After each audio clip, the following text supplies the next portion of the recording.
तो देखो आए शांत रहो। देखो यहाँ से क्या ऑब्जेक्टिव बनेगा, पहले ये बात सुनो तो आए। चलो देखो, हम बात करते हैं सेल का व्यवहार्यता। मतलब सेल जो है ना, मैंने जो सेल तैयार किया है, एक एनोड एक जो कैथोड मैंने बनाया है।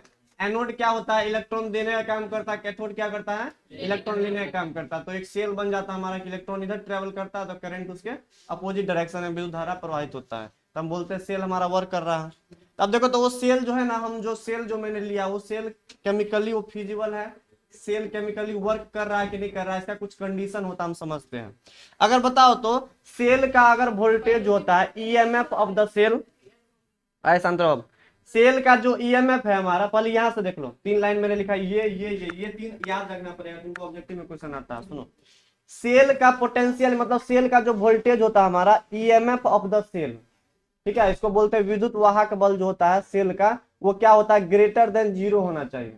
मतलब सेल का वोल्टेज अगर पॉजिटिव अगर आ रहा है, अगर मैंने सेल दो कंटेनर लिया और मैंने दोनों का क्या निकाला, इलेक्ट्रॉन विभव निकाला, दोनों को जब मैंने जोड़ा है, तो अगर सेल का वोल्टेज पॉजिटिव आ रहा है, क्या करा तुमने, चलो देखो, सेल का वोल्टेज अगर पॉजिटिव आ रहा है तो वैसे सेल को क्या बोलते हैं हम लोग, स्पॉन्टेनियस सेल बोलते हैं। हिंदी में उसको क्या बोलते हैं, व्यवहार्यता सेल बोलते हैं। मतलब ये सेल जो है ना वो काम कर रहा है हमारा। व्यवहार्यता कहने का मतलब यहाँ पे क्या होता है, सेल खुद से वर्क कर रहा है, ठीक है। सेल खुद से वर्क कब करेगा, जब सेल का वोल्टेज कैसा आएगा हमारा, पॉजिटिव आता है। तो मैंने लिखा ईएमएफ ऑफ द सेल कैसा है, ग्रेटर देन 0, 0 से ज्यादा होना चाहिए, निगेटिव नहीं होना चाहिए, 0 से ज्यादा होना चाहिए, ठीक। सेकेंड मेरे पास क्या है, देखो तो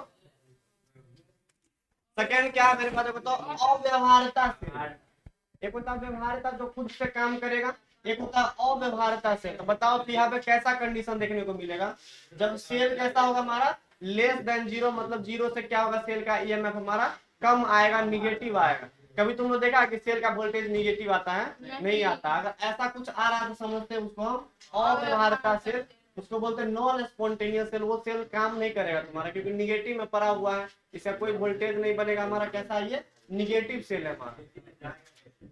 क्या निगेटिव में कब जाएगा, सुनो, जैसे मान लो हमने एनोड लिया, बताओ ईएमएफ ऑफ द सेल कैसे निकालते थे, एनोड प्लस कैथोड। तब बताओ तो मान लो एनोड का काम क्या होता है, इलेक्ट्रॉन देने का। अगर तुम ऐसा करेगा कि मतलब लेने वाला कोई साइड लगा देगा और देने वाला कोई साइड, सेल काम करेगा, नहीं काम करेगा, उल्टा हो जाएगा सेल। तो वैसे कंडीशन में तुमको ना सेल का पोटेंशियल अपने आप निगेटिव आ जाएगा, तो वो सेल काम नहीं करेगा तुम्हारा। क्या होना चाहिए, एक एनोड होना चाहिए, एक अरे ये सेल का आया धनु कहां से, बताओ तो सेल का वैल्यू निकालते कहां से, बताओ तो ई सेल बराबर ईएमएफ ऑफ एनोड, और क्या लिखते हैं यहाँ पे हम, प्लस ईएमएफ, ऐसे लिखते हैं, एनोड में लिखते हैं, यहाँ पे लिखते हैं ऑक्सीकरण, इधर क्या लिखते हैं, प्लस ईएमएफ ऑफ अवकरण। ये इलेक्ट्रॉन विभव रहता है, ये इलेक्ट्रॉन विभव रहता है। जब दोनों का वैल्यू पॉजिटिव में आता है तो क्या बोलते हैं, सेल खुद से वर्क कर रहा है। अगर निगेटिव आएगा तो समझ लेना ये उल्टा पुल्टा लगा हुआ, काम नहीं कर रहा होगा, ठीक है। तो वहां पे होता है निगेटिव, किया जाएगा, ठीक। तीसरा क्या होता है, मान लो कभी कभी ऐसा होता है कि सेल जब होता है काम करना बंद कर देता है। जैसे मान लो हमने क्या किया, 2 कंटेनर लिया ऐसे करके, एक तो कंटेनर ये लिया मैंने, बताओ इस कंटेनर में क्या होता है कि यहाँ पर जो केमिकल पदार्थ जो रखा हुआ था वो चिपकना स्टार्ट करता है कंटेनर, मतलब रॉड वगैरह पे, ठीक है। इधर कॉपर का रॉड रहता है, इधर क्या रहता है, जिंक का रॉड रहता है। तो बताओ तो एक टाइम ऐसा भी तो आएगा ना कि कंटेनर में रखा हुआ जो कंसंट्रेशन वगैरह जो था, जो इलेक्ट्रोलाइट हमारा था, वो क्या हो जाएगा, खत्म हो जाएगा। अब बताओ खत्म हो जाएगा तो सेल क्या करेगा, काम करना बंद कर देता है। तो ऐसे केस में बताओ तो ईएमएफ ऑफ द सेल कैसा आएगा, 0 के बराबर, सेल का कोई वोल्टेज नहीं होगा। तो ऐसे कंडीशन को हम लोग क्या बोलते हैं, साम्यावस्था कंडीशन। इक्विलिब्रियम कहने का मतलब यहाँ पे ये हुआ कि सेल अब काम करना बंद कर चुका है, जितना कंसंट्रेशन इधर था वो खत्म हो चुका है, जितना कंसंट्रेशन इधर था वो खत्म हो चुका है, रॉड पिघल चुका है, अब काम नहीं करने वाला है। तो वैसे कंडीशन में क्या बोलते हैं, सेल का पोटेंशियल 0 है। तो सुनो 3 कंडीशन मेरे पास है, बोलो तो आए। अगर तुमको 4 ऑप्शन दिया रहेगा, आए लगाए तो ऊपर क्या दिख रहा है, ऊपर क्या देखने वाला है, सामने दिखेगा। गर्मी का टाइम ऊपर तुम्हारा गर्मी लगा, बताओ। चलो सुनो, सेल का वोल्टेज अगर ग्रेटर देन 0 है, 0 से ज्यादा पॉजिटिव है, तो सेल खुद से काम कर रहा है। अगर 0 के बराबर है तो ये साम्यावस्था कंडीशन में रुका हुआ है। इसका कहने का मतलब क्या है, रुका हुआ है, सेल काम नहीं कर रहा है। ठीक है। देखो इक्विलिब्रियम यहाँ पे अलग कंडीशन, वो रिवर्सिबल रिएक्शन वाला कहानी नहीं है। साम्यावस्था कंडीशन का मतलब ये रिएक्शन जो होता है ना, मतलब तुम साम्यावस्था कंडीशन को ऐसे ही बोलता है रिएक्शन रुक चुका है। जितना बैक फॉरवर्ड डायरेक्शन में रिएक्शन होता है उतना बैकवर्ड में होता है, कंसंट्रेशन रुक जाता है उस टाइम में। तो इस टाइम में भी कंडीशन ऐसा होता है कि सब कुछ खत्म हो चुका है, अब काम नहीं कर रहा है, तो एक स्टैंडर्ड कंडीशन बनाएगा, साम्यावस्था बोलते हैं। मतलब सेल काम नहीं कर रहा, सब कुछ रुक चुका है वहां का। ठीक है, ठीक है, वो कंडीशन है हमारा। अब देखो तो ये निकालते कैसे हैं, तो एक फॉर्मूला आता है हमारे पास, सुनो एक बात बताओ तो।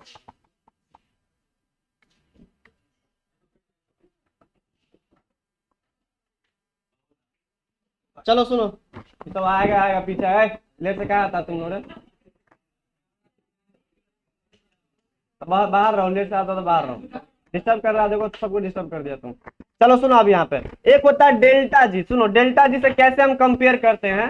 डेल्टा जी का मतलब होता है इसमें से एनर्जी निकल रहा है कि देना पड़ रहा है।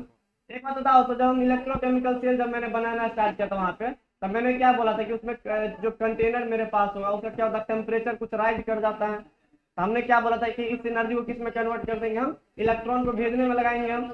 थर्मल एनर्जी नहीं निकलता था वहां पे, तो हम बोले थे इसको इलेक्ट्रिकल एनर्जी में कन्वर्ट करेंगे।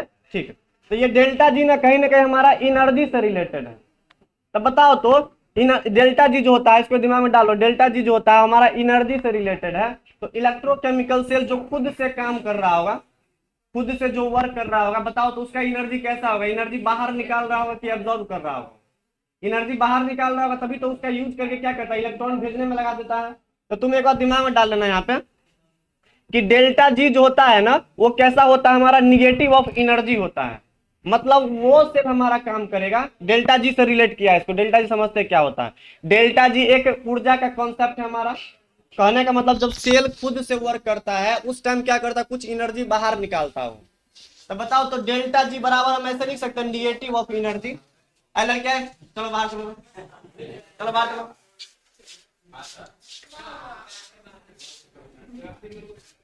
चलो देखो इधर, ये डेल्टा जी जो हमारा ना, वो कहीं ना कहीं हमारा ऊर्जा से रिलेटेड है। अब बताओ तो कौन सा सेल खुद से काम कर रहा होगा, ये वाला सेल। तो हम बोल सकते हैं इसमें से कुछ ऊर्जा बाहर निकल रहा होगा, तभी तो इलेक्ट्रॉन को भेज रहा होगा इधर ही। तो हम क्या करते हैं, डेल्टा जी अगर ऊर्जा से रिलेटेड, हम यहाँ पे क्या लिख दें, निगेटिव ऑफ ऊर्जा। मतलब ऊर्जा क्या कर रहा है, इस सेल में बाहर निकल रहा है। देखो ये कॉन्सेप्ट समझना इंपॉर्टेंट है, क्योंकि जल्दी समझ में नहीं आता ये डेल्टा जी हमारा ऊर्जा से रिलेटेड है। तो कौन सा सेल में ऊर्जा बाहर निकल रहा होगा, ये वाला सेल में, जो ईएमएफ कितना होगा, 0 से ज्यादा। ठीक, तब मैंने निगेटिव ऑफ ऊर्जा कर दिया। ठीक, निगेटिव मतलब साइन निगेटिव लगा दिया, मतलब ऊर्जा कैसा है यहाँ पे, निगेटिव मतलब ऊर्जा बाहर निकल रहा होगा जिस सेल में, वो सेल हमारा क्या करेगा, फिजिबल होगा, काम करने वाला होगा। ठीक, तो डेल्टा जी बराबर मैंने निगेटिव ऑफ ऊर्जा रख दिया। अब बताओ तो ऊर्जा का यूनिट क्या होता है, बताओ तो। जूल में लिखते हैं इसको, ऊर्जा किस में लिखते हैं, जूल में। अब पिछले क्लास में मैंने ना ऊर्जा के बारे में बताया था, या जो सेल जो वर्क करता था, तो सेल का वर्क जो मतलब एनर्जी बाहर निकलता था, उस एनर्जी का यूज कहाँ करता था, वो वर्क करने में, काम करने में सेल लगाता था। ठीक है, तो बताओ तो क्या हम इस निगेटिव वर्क मतलब ऊर्जा के जगह पे हम ऐसे कर सकते हैं कि निगेटिव ऑफ सेल के द्वारा किया गया कार्य रख लेते हैं। जो एनर्जी बाहर निकल रहा था सिस्टम में से, उस एनर्जी का यूज क्या कर रहा था, इलेक्ट्रॉन को पहुंचाने में लगा रहा था। तो हम बोल सकते हैं, यहाँ पे क्या लिख सकते हैं, इस ऊर्जा के जगह पे क्या लिख सकते हैं, negative of work done by the cell लिख सकते हैं। ठीक, कि मतलब जितना ऊर्जा निकल रहा है बाहर ना, उसका क्या कर रहा है, वो यूज कर रहा है सेल को चलाने के लिए। तो मैंने डेल्टा जी की जगह पे क्या लिख दिया यहाँ पे, minus of N F E cell. पिछले क्लास में मैंने बात किया था, ये सेल का क्या होता है, वर्क डन होता है ना। सेल कितना काम करता है, वो उसका फॉर्मूला क्या होता है, N F EMF of the cell. इसमें जब निगेटिव साइन लगाते हैं तो उसी को क्या बोलते हैं हम लोग, डेल्टा जी के नाम से जानते हैं। मतलब जो हमारा सेल का जो व्यवहारता होगा, सेल जो काम करेगा, उसका कंडीशन ये है, डेल्टा जी कैसा होना चाहिए, निगेटिव होना चाहिए। अब देखो तो मेरे पास 3 कंडीशन है, तीनों में बोलेगा कि डेल्टा जी कैसा होगा। तो सोचो तो इसमें डेल्टा जी कैसा होगा, व्यवहारता सेल में एनर्जी कैसा होगा, बाहर निकलेगा कि एब्जॉर्ब होगा, बाहर निकलेगा, उसका वो वर्क करने में लगाएगा। तो डेल्टा जी कैसा आएगा बताओ तो, यहाँ पे ग्रेटर देन 0 की लेस देन 0, लेस देन 0, 0 से छोटा, तभी तो ये निगेटिव आएगा हमारा। अरे एनर्जी बाहर निकाल रहा है, तो डेल्टा जी कैसा होना चाहिए, लेस देन 0, 0 से छोटा। और सेल का ईएमएफ कैसा होना चाहिए, 0 से बड़ा। अब तुम देखो तो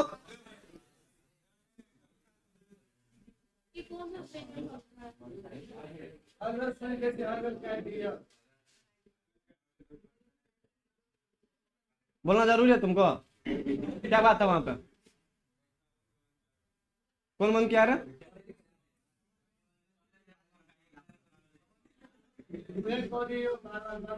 चलो देखो, मेरे पास ना फिजिबिलिटी का ये कंडीशन दिमाग में डालो, डेल्टा जी बराबर minus of N F E M F of the cell. अब तो दिमाग लगाओ, तो ये डेल्टा जी को हमको कैसा लाना है? निगेटिव लाना है।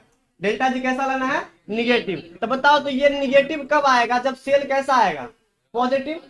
अब ऐसे दिमाग लगाना, देखो मेरे पास ये फॉर्मूला को मैंने 3 जगह लिखा, क्योंकि डेल्टा जी का फिजिबिलिटी का कंडीशन के लिए ये फॉर्मूला अप्लाई करते हैं, तो मैंने 3 जगह इसको क्या किया? अरेंज कर लिया। अब बताओ, तो सेल व्यवहारता दिखा रहा है, मतलब सेल खुद से काम कर रहा होगा, तो सेल का वैल्यू कैसा होगा? पॉजिटिव की निगेटिव? पॉजिटिव। तो बताओ, अगर पॉजिटिव वैल्यू पुट करेंगे, फैराडे का वैल्यू रखेंगे, एन का वैल्यू रखेंगे, तो ये ओवरऑल कैसा आ जाएगा? निगेटिव। तो डेल्टा जी होता है फिजिबिलिटी के लिए क्या होता है? Less than zero.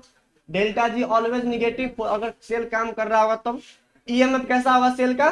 पॉजिटिव होगा, ग्रेटर देन जीरो। ये कंडीशन है हमारा, याद रखना पड़ेगा। व्यवहारता है कंडीशन है ये।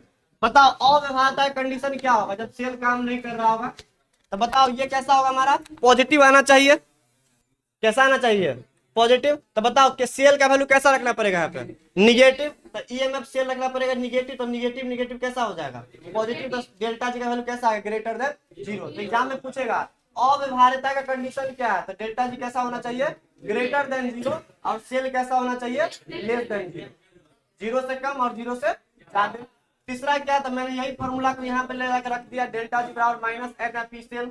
तो मैंने देखा सेल का पोटेंशियल कैसा आ रहा? जीरो।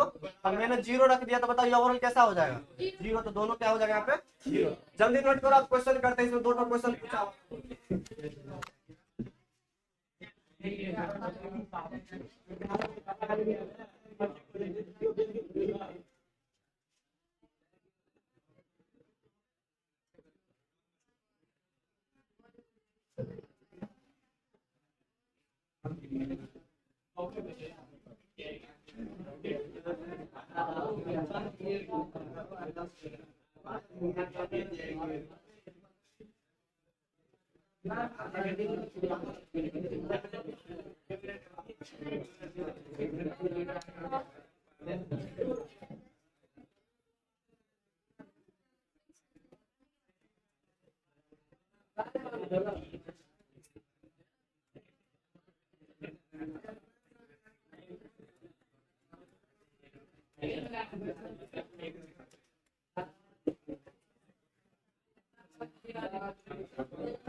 लिखो ना, बताते हैं। नीचे दिया हुआ कौन सा स्थिति व्यवहार्यता को दिखाता है?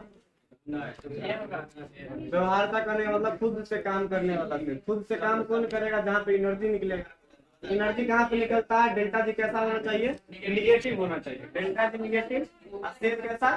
पॉजिटिव। ऑप्शन ए करेक्ट हो जाएगा। ठीक है, डेल्टा जी कभी आएगा समझ लो एनर्जी है।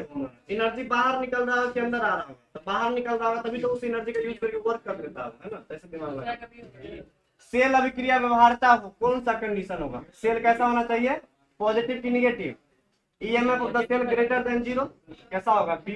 अब किसी को साइन भी पता नहीं है, देखो साइन इधर घुमा रहेगा समझ लो ये बड़ा टर्म है। ठीक है, जिधर साइन घुमा रहेगा वो समझ लो बड़ा टर्म है। ईएमएफ सेल कैसा? ग्रेटर देन 0 है, 0 से बड़ा है। चलो ठीक है, एक मिनट रुक जाओ, शांत रहो। चलो तुम खड़ा हो जाते। हाँ देखो उस पर देखे तभी क्या हुआ?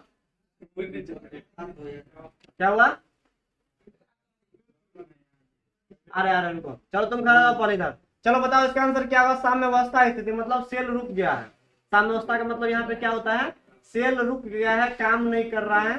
तो क्या होगा बताओ? तो साम्यावस्था स्थिति के लिए विद्युत वाहक बल कैसा होता है? ईएमएफ ऑफ द सेल 0 के बराबर होता है। कहाँ गया? ऑप्शन नंबर बी करेक्ट हो जाएगा। चलो जल्दी नोट करो। वो बैठ गया था, क्या करें?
चलो इसको एक बार देख लो फिर छोड़ देंगे हम।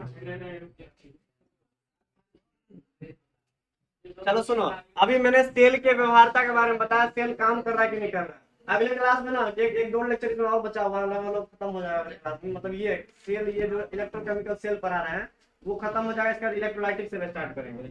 तो पहले शुरू से यार एक बात बताओ, तो जब शुरू में मैंने स्टार्ट किया था तो मैंने पढ़ा था क्या, विद्युत रसायन सेल, है ना, जो क्या करता है, केमिकल ऊर्जा को इलेक्ट्रिकल ऊर्जा में कन्वर्ट करता है, मतलब रासायनिक ऊर्जा को वो इलेक्ट्रॉन को मूव करवाने में लगा देता है। ठीक, ऐसे सेल को बोलते हैं हम लोग क्या, विद्युत रसायन सेल।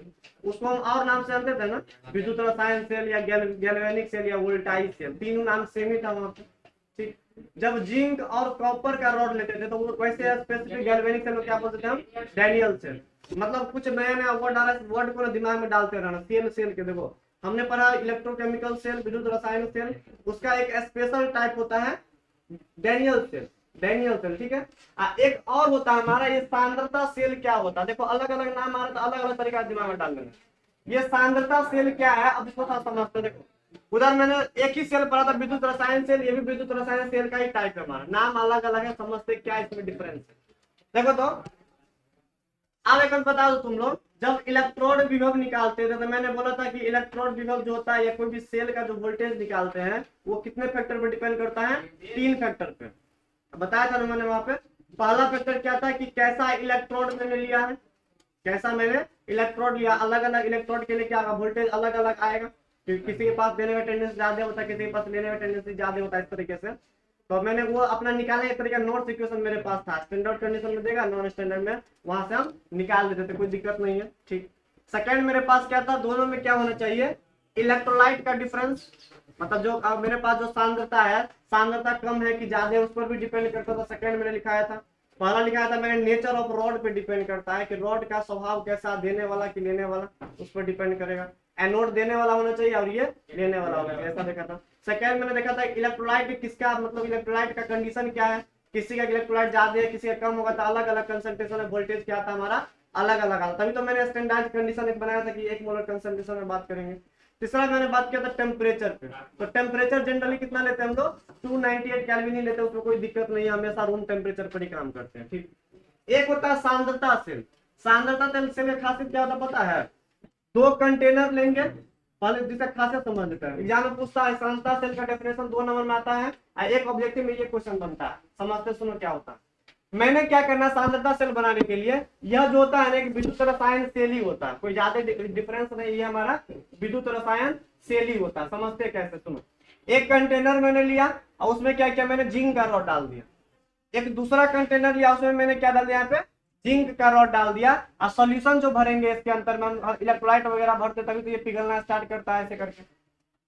अंदर में मैंने क्या रख दिया, यहाँ पे जिंक सल्फेट का सोल्यूशन, इधर भी मैंने क्या रख दिया, यहाँ पे जिंक का रॉड है तो जिंक सल्फेट का सोल्यूशन, ठीक है। इस बार रॉड दोनों का क्या है, सेम है। हमको पता है जो वोल्टेज जो होता है वो 3 फैक्टर पे डिपेंड करता है, तापमान पे, तो ये रूम टेम्परेचर पे चल रहा है। दूसरा ये रॉड पे डिपेंड करता है, तो इस बार मैंने देखा दोनों का रॉड क्या है, इस बार सेम है। तीसरा डिपेंड करता है इलेक्ट्रोलाइट कंसंट्रेशन पर भी, तब मैंने देखा क्या इस कंसंट्रेशन दोनों का रॉड सेम है, लेकिन दोनों का जो सांद्रता जो है ना वो क्या क्या आ रहा था, अलग अलग आ रहा था। इसका सांद्रता कम है, इसका सांद्रता यहाँ पे क्या रखा मैंने, ज्यादा है। ज्यादा सांद्रता की वजह से क्या होता पता है, इसमें कंसंट्रेशन जिंक सल्फेट का क्या होगा, ज्यादा होगा, तो जिंक क्या करता है यहाँ पे चिपकना स्टार्ट करता है, क्योंकि इसमें सांद्रता क्या है, जिंक का ज्यादा है, तो ज्यादा तो चिपकना स्टार्ट करेगा। इसमें सांद्रता जिंक का कम है तो क्या ये पिघलना स्टार्ट करेगा। तो ये कंडीशन दिमाग में डाल लेना कि इधर जिंक का कंसंट्रेशन कम है, इधर ज्यादा है, कम कंसंट्रेशन के कारण जिंक का रॉड क्या होता है, पिघलना स्टार्ट करता है। इधर सांद्रता ज्यादा होने के कारण क्या होता है, जिंक चिपकना स्टार्ट करता है, और ये प्रोसेस हमारा क्या होता है यहाँ पे चलता है यहाँ पे। तो ऐसे सेल को क्या बोलते हैं हम लोग, सांद्रता सेल के नाम जानते हैं। यहाँ पर भी कुछ इसका कुछ वोल्टेज आएगा हमारा, तो ऐसे सेल को क्या बोलते हैं हम लोग, सांद्रता सेल। बताओ ये कैसा सेल है, एक स्पेशल काइंड ऑफ, या ये कहीं ना कहीं हमारा इलेक्ट्रो विद्युत रसायन सेल का ही क्या है, एक प्रकार होता है, जिसमें क्या करते हैं हम लोग, एनोड एवं कैथोड जो होता है वो एक ही प्रकार के पदार्थ से बना होता है। एनोड और कैथोड कैसा है, एक ही प्रकार के पदार्थ से भरा हुआ, जिंक का रॉड, जिंक सल्फेट का सॉल्यूशन, जिंक का रॉड और जिंक सल्फेट का सॉल्यूशन। इसमें डिफरेंस क्या है, लेकिन उसका जो सांद्रता होता है वो अलग अलग होने के कारण उसमें क्या मूव करता है, इलेक्ट्रॉन मूव करता है। उस वैसे सेल को क्या बोलते हैं हम लोग, सांद्रता सेल के नाम से जानते हैं। अब बताओ ना, इधर कंसंट्रेशन कम है, इधर ज्यादा है, ये चिपकना स्टार्ट करेगा, पिघलना स्टार्ट करेगा, पिघलना स्टार्ट करेगा तो इलेक्ट्रॉन मूव करेगा, तो कुछ वोल्टेज बनेगा हमारा, ठीक। अब तुम एक बात बताओ तो, अगर ऐसे सेल का हम स्टैंडर्ड कंडीशन में पोटेंशियल निकालते हैं तो कैसा आएगा, सोच के थोड़ा बताओ तो, जीरो के बराबर आएगा। ये सबसे इंपोर्टेंट बात है, हमारा ऑब्जेक्टिव में कई बार बिहार ने पूछा हुआ है, समझते हैं क्यों, सुनो। मान लो इस सेल को हम यहाँ से ब्रेक कर दिए, इस सेल को मैंने क्या किया, यहाँ से मैंने ब्रेक कर दिया, तो बताओ ये क्या बन जाएगा, हाफ सेल। ये क्या बन जाएगा इधर, हाफ सेल। अगर मान लो ये इलेक्ट्रॉन इधर दे रहा है, अगर मान लो हमने क्या बोला, अगर स्टैंडर्ड कंडीशन का बात करते हैं तो बताओ इसमें कितना सांद्रता होगा हमारा, 1 मोलर। कितना भरा हुआ होगा, मान लो 1 मोलर, और रॉड हमारा क्या जिंक का, अगर 1 मोलर है जिंक का रॉड है, तो जो हमारा यहाँ पे ऑक्सीडेशन पोटेंशियल आएगा, जो हमारा यहाँ पे ऑक्सीकरण विभव आएगा, सुनो, मान लो ऑक्सीकरण विभव ना मेरे पास मान लो 5 वोल्ट के बराबर है, ऐसे रेंडमली मान लेते हैं, तो बताओ इसका जब निकालेंगे तो इसका अवकरण विभव कितना आएगा, ये अगर 5 वोल्ट है तो ये कितना आएगा, -5 वोल्ट। अरे दोनों तो सेम रॉड है, सेम कंटेनर है, और सेम कंटेनर दोनों का इलेक्ट्रोलाइट कंसंट्रेशन क्या है, स्टैंडर्ड कंडीशन में क्या होता है, 1 मोलर 1 मोलर। तो अगर ये 5 वोल्ट है तो कितना आएगा इसका, -5 है, दोनों को जोड़ने जाएंगे तो कितना होगा, 0, हमेशा 0 आएगा स्टैंडर्ड कंडीशन में। तो ये बात दिमाग में डाल देना कि अगर हम बात करते हैं सांद्रता सेल का, तो ये इसका वोल्टेज कितना होता है, 0 के बराबर, किस कंडीशन में, स्टैंडर्ड कंडीशन में। तो ये तुमको 2 नंबर में पूछेगा, ये तुमको ऑब्जेक्टिव में आ सकता है, तो नोट कर लो, अगले क्लास में हम आगे बात करेंगे। एक तो पॉइंट तो छूट गया है, अगले क्लास में खत्म हो जाएगा।